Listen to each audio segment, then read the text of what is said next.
श्री कृष्ण कहते हैं, मन खुश रहे हमारा और इस जगत का कल्याण हो। हम सभी चाहते हैं, पर जैसी हमारी कामना है वह कभी पूरी होती नहीं। मन में तरह तरह के गंदे विचार मनुष्य के दिमाग में घूमते हैं। ऐसे में प्रश्न आता है कि मन में अच्छे विचार कैसे लाए। विचार उठते हैं मन से, इसलिए मन क्या है यह हमें पता होना चाहिए। इसके बाद ही हम गंदे और अच्छे विचारों के खेल को समझ सकते हैं। देखिए, मनुष्य का जीवन विचारों से ही तो है। किसी के मन में विचार आता है खुद को और इस दुनिया को बेहतर बनाने का, तो किसी को आत्महत्या का विचार आता है। इन विचारों से परेशान होने से पूर्व हमें समझना होगा कि आखिर मन में विचार कैसे आते हैं, मन में विचारों की उत्पत्ति कैसे होती है। मनुष्य को अपनी स्थिति के अनुरूप ही विचार आते हैं। मनुष्य की हालत यदि मजबूरी की है तो उसके कर्म भी मजबूरी में होंगे। यदि हालात बुरे हैं तो विचार भी बुरे ही आते हैं। इसलिए विचारों का आना आपके हालातों पर निर्भर करता है। सोचिए, आज परीक्षा है और आपने पूरी तैयारी कर ली है, तो क्या आपके मन में फेल होने के विचार आएंगे? बिल्कुल नहीं। लेकिन परीक्षा आज है और साल भर आपने सिर्फ मस्ती किया है, तो निश्चित है कि दिमाग में विचार भी फेल होने के ही घूमेंगे। तो अधिकांश मामलों में ये उसका खुद का चुनाव होता है। आप परीक्षा के लिए पढ़ाई करें या ना करें, यह आपका चुनाव है। इसलिए अगर आपका चुनाव ही गलत है तो फिर विचार गलत ही होंगे। इसलिए देखा होगा, प्रायः लोग जिस काम में लगे रहते उस काम में भी बुरे विचार उनके दिमाग में छाए रहते।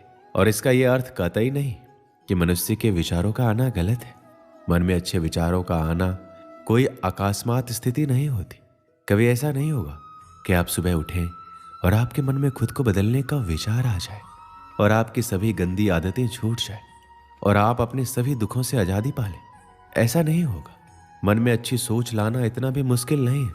अगर आपका कोई साथी है तो आपको किसी भी चीज़ को लेकर भड़का रहा है या बुरा सोच लाने के लिए प्रेरित कर रहा है, तो उससे आपको अलग रहना है।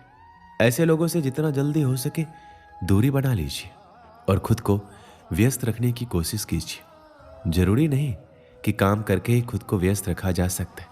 आप चाहे तो खुद को व्यस्त रखने के लिए अपने पसंद का काम भी कर सकते हैं। इससे आपको बुरा सोच नहीं आएगा। आप सदा खुश रहेंगे तो मन में अच्छी सोच भी आएगी।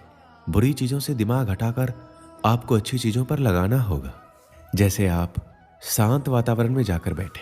कई बार शहरी शोरगुल के कारण हम परेशान हो जाते हैं। आपको कुछ समय शांत वातावरण में बैठना चाहिए। ऐसा करने से आपको सिर्फ अच्छी सोच आएगी।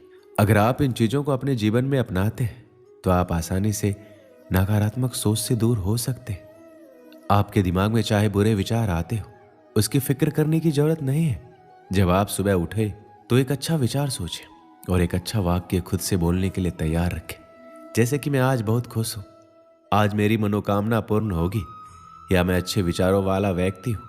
आप कोई भी सुविचार सोच सकते हैं। तो यह अभ्यास आपके जीवन को बदलने के लिए कुछ दिनों बाद सक्रिय होने लगेगा। आपका मस्तिष्क ही आपका भविष्य निर्माण करता है। जब भी आप बिस्तर पर सोने जाएं तो इस बात का ध्यान रखें कि आप क्या सोचते हुए सो रहे हैं। यदि नकारात्मक विचार है तो उसकी जगह अपने और अपने परिवार के लिए कुछ अच्छा सोचकर सोएं या अपने इष्ट देव के नाम का जप करते हुए सो जाएं। आपका अंतिम विचार ही पूरी रात आपके दिमाग में चलता रहता है, जिसका आपको पता नहीं चलता है। ये विचार ही आपके जीवन को सबसे ज्यादा प्रभावित करता है। इस विचार का सबसे अच्छा होना जरूरी है। अतः सोते समय अच्छे विचारों को दोहराते हुए सोना चाहिए। मन में किसी प्रकार का भय और शंका लेकर नहीं सोना चाहिए। इसलिए जब भी आप सोएं तो एक अच्छे विचार के साथ सोएं। दोस्तों, इसे मैं एक कहानी के माध्यम से समझाता हूँ। एक बार एक आदमी ने अपनी सारी जमा पूंजी से एक सुंदर घर बनवाया। गृह प्रवेश के एक दिन पहले उसके घर में आग लग गई और पूरा घर धू धू कर जलने लगा। सब लोग आग बुझाने में लगे थे, लेकिन वह आदमी बाजार गया और मिठाई का डब्बा ले आया। जैसे ही वह मिठाई सब लोगों में बांटने लगा तो लोगों ने सोचा शायद घर जलने के कारण इसको गहरा सदमा लगा है, इसलिए इसे समझ नहीं आ रहा है कि इस समय इसे कैसे रिएक्ट करना है। फिर किसी ने पूछ लिया, भाई तेरा घर जल गया है, तू लड्डू बांट रहा है? और वो उत्तर सुनकर प्रश्न पूछने वाला निःशब्द हो गया। उस आदमी ने उत्तर दिया कि आप लोग ये देख रहे हो कि गृह प्रवेश से पहले मेरा घर जल गया, लेकिन मैं ये सोच रहा हूँ अगर मैंने गृह प्रवेश कर लिया होता तब आग लगती तो मेरे घर के साथ साथ मेरे परिवार वालों को भी नुकसान हो सकता था। इसलिए मैं ईश्वर का धन्यवाद कर रहा हूँ कि आपने मेरे परिवार को बचा लिया। अगर जीवित रहे तो घर तो और भी बन जाएंगे। इसलिए सकारात्मक सोच के साथ नजरिया भी सकारात्मक रखना जरूरी है। अच्छी आदतों से अच्छा होता है और बुरी आदतों से बुरा। यदि आप में किसी भी प्रकार का नशा करने, गाली बकने, क्रोध करने, ईर्ष्या करने, अनावश्यक भोजन करने और किसी का अपमान करने या अन्य किसी भी प्रकार की गंदी आदतें हैं, तो फिर आपका वर्तमान और भविष्य भी वैसा ही होगा। बुरी आदतें डालनी नहीं पड़ती, वो संगत से स्वतः निर्मित हो जाती है। आप अपनी बुरी आदतों को छोड़ने की चिंता करने के बजाय अच्छी आदतें डालना शुरू करें।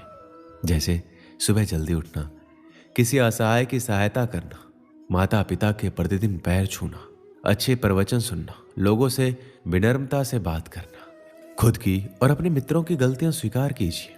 खुद का मतलब ये है, यदि आपसे घर, कॉलेज, ऑफिस या अन्य कहीं पर गलती हुई है तो इसे स्वीकार करने में कोई हर्ज नहीं है। गलतियों पर पर्दा डालने का प्रयास करेंगे तो आप लोगों की नजर में गिरते जाएंगे। काम करने वाले इंसान से गलतियां होती है, ये कोई बड़ा अपराध नहीं है, लेकिन इसे स्वीकार नहीं करना अपराध होता है। यदि आपके किसी मित्र, सहयोगी, परिवार के सदस्य या रिश्तेदार से कोई गलती होती है तो उसे भी स्वीकार करके उसको माफ करना जरूरी है। देखिए, जब इंसान के कदम उसे किसी नई मंजिल की तरफ ले जाते हैं तो अक्सर उसे पीछे मुड़ के देखने का मन करता है, क्योंकि उससे उसकी खट्टी मीठी यादें जुड़ी रहती है। कुछ सुविधाएं भी उसे वहां मिलती है। इसी तरह जब आप नया जीवन जिएंगे तो बीच में कुछ परेशानियां आ सकती है और इन बातों से मन घबराकर वापस उस पुराने सड़े गले जीवन को जीने के लिए बाध्य करेगा। ऐसी स्थिति में हिम्मत दिखाइए, श्री कृष्ण को याद कीजिए और जो बेहतर जीवन जीने का चुनाव किया है उस पर आगे बढ़ते रहिए। पुराने समय में एक सेठ नदी किनारे वाले गांव में रहता था। कभी कभी नाव में सामान भरकर दूसरे गांव में व्यापार करने जाता था। उसके आसपास बहुत धन संपत्ति थी। वह नाव से सफर करता था, लेकिन तैरना नहीं जानता था। एक दिन वह दूसरे गांव से सामान बेचकर अपने घर लौट रहा था। नदी के बीच में उसकी नाव में छेद हो गया। नाव में पानी भरने लगा। सेठ डरने लगा कि अब वो डूब जाएगा। तभी उसे थोड़ी दूर एक मछुआरे की नाव दिखाई दी। सेठ ने मछुआरे को आवाज लगाकर अपने पास बुलाया और बोला कि मेरी नाव डूब रही है, मैं तैरना भी नहीं जानता। भाई, तुम मुझे बचा लो, मैं तुम्हें अपनी पूरी धन संपत्ति दे दूंगा। मछुआरे ने उसे अपनी नाव में बिठा लिया। मछुआरे की नाव में बैठने के बाद सेठ की हालत थोड़ी सामान्य हुई। अब सेठ कुछ सोचने लगा। वह मछुआरे से बोला, भाई, अगर मैं तुम्हें मेरी पूरी संपत्ति दे दूंगा तो मैं अपने घर परिवार का पालन कैसे करूंगा? मैं तुम्हें पूरी नहीं, आधी संपत्ति दूंगा। मछुआरा चुपचाप नाव का चप्पू चला रहा था। सेठ फिर सोचने लगा। कुछ देर बाद उसने मछुआरे से कहा, भाई, मेरी संपत्ति में मेरे बच्चों का भी अधिकार है, मैं तुम्हें आधा नहीं, 1/4 संपत्ति दूंगा। मछुआरे ने कुछ नहीं कहा। कुछ ही देर में नाव किनारे पहुंच गई। अब सेठ की सोच पूरी तरह बदल चुकी थी। वह सुरक्षित किनारे पर आ गया था। सेठ ने सोचा, इसने मेरी जान बचा के कोई बड़ा काम नहीं किया, ये तो इसका धर्म था। यह सोचकर सेठ ने मछुआरे को सोने का एक सिक्का देना चाहा, लेकिन मछुआरे ने यह लेने से मना कर दिया। सेठ ने वह सिक्का भी अपने पास रख लिया और वहां से चला गया।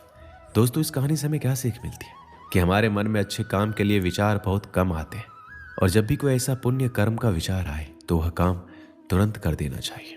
समय के आगे बढ़ने के साथ साथ हमारे विचार भी बदल जाते हैं। दोस्तों, इस वीडियो में बस इतना ही। मिलते हैं अगले वीडियो में। अपना ख्याल रखिएगा। जय श्री